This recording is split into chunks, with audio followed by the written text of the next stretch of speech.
camarades, vous êtes le jour 3 d'une session qu'on a commencée donc lundi par la grève suite à l'inscription sur des listes et après l'Assemblée Générale des agents des finances publiques du département. Session qui a commencé donc sur Prat-de-Bord de Yandier. Vous avez pu voir les images et les comptes rendus. Hier, c'était Aix-en-Provence, le centre des finances publiques d'Estienne-d'Orbe qui est entré dans la danse. Et aujourd'hui, c'est Sally Carnot.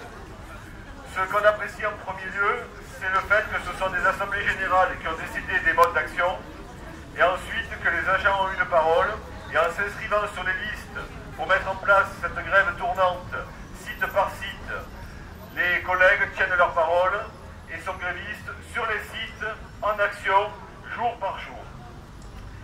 Ceci pour couper aussi court à une polémique qui est qu'aujourd'hui, dans le cadre de la bataille de l'opinion publique, le gouvernement explique que ceux qui luttent, les étudiants en particulier et d'autres, seraient instrumentalisés et il y aurait des professionnels extérieurs qui viendraient occuper les locaux. Donc ils jouent sur des peurs, ils jouent sur la répression notamment contre les étudiants et les lycéens. Ça veut dire que s'ils usent de la force, ils ne sont pas si forts qu'ils pensent l'être, ça veut dire qu'ils ont des faiblesses. Et concernant les finances publiques, on a CAP 2022 qui est devant nous. Il est peut-être même déjà en partie derrière nous, sait-on jamais. Car ce laboratoire, avec des personnes extérieures à la fonction publique, des personnes qu'on est allé débaucher dans des cabinets d'audit du privé, dans les banques et assurances, et qui doivent donner un diagnostic sur la fonction publique et le service public, cet audit de CAP 2022, qui est la feuille de route de Macron, devait être rendu fin mars. On est fin avril, et il n'y a toujours rien qui est tombé.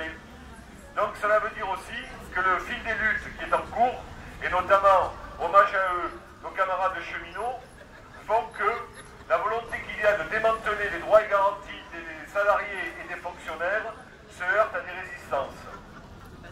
En effet, leur projet c'est quoi? C'est de s'attaquer au droit du travail dans le privé pour ensuite se retourner contre la fonction publique et expliquer qu'on est des privilégiés et que le statut serait archaïque. Or, le statut, il défend en premier lieu l'indépendance et la neutralité du fonctionnaire face au pouvoir politique.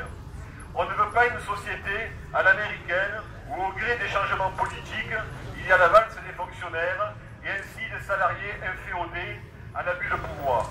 Notre neutralité et notre indépendance, on y tient, et c'est ce qui nous protège aussi les contribuables et les usagers du service public.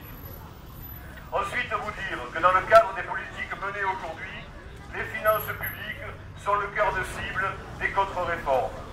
Cela s'est vu à travers un rapport de la Cour des comptes en décembre, où il nous explique qu'on est des nantis, qu'on est, entre guillemets, affecté à des missions qui ne seraient ni utiles ni prioritaires.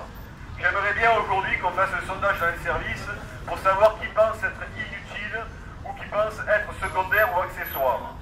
Ça veut dire que derrière la réforme de la fiscalité, ils veulent avoir un levier pour casser l'État social. On sait qu'ils s'attaquent à la fonction publique, qu'après c'est les retraites et après c'est la sécurité sociale. C'est déjà même commencé en partie.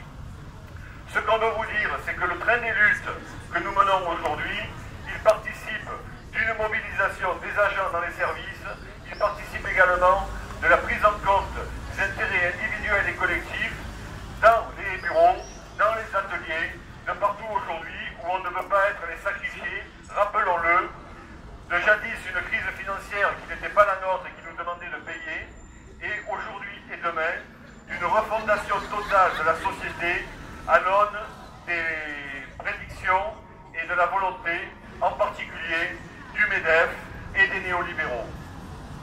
On a une utilité sociale, économique et financière. On a vu les luttes dans les EHPAD, on a vu les luttes chez les infirmières.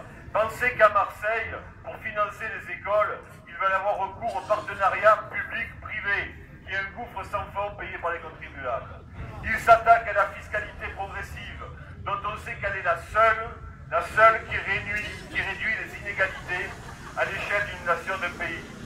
C'est le sens aussi du prélèvement à la source, pour lequel on a tous bien compris qu'il s'agit d'un alignement par le bas, d'un dumping fiscal, pour à terme tomber sur une flat tax sur les produits une flat tax sur les revenus, à l'instar de la CSG ou de la TVA, qui fera encore des cadeaux aux riches et aux très riches, aux fameux 1% qui voient en milliards d'euros leur fortune augmenter d'année en année. Pour finir et laisser la parole à mes camarades, vous dire également que derrière cet enjeu-là du prélèvement à la source, derrière l'enjeu de la fiscalité, nos missions sont au cœur de la démocratie et de la République. Démanteler l'État social passe par démanteler la DGFIP, par démanteler la DRFIP. Ça commence en fermant des services de proximité. Ils veulent fermer les peines, Pérol, spécialiser notre trésorerie. Mais derrière, il y a la fusion CSIE, il y a une espérance de vie pour les services imposés particuliers de 5 ans. Et dans le même temps où ils imposent la CSG à tout le monde, ils sont en train de dévitaliser le contrôle fiscal à travers la fin de l'ISF et à travers également les bases zonées de recensement, de contrôle qui étaient en notre possession et qui permettaient d'assurer à minima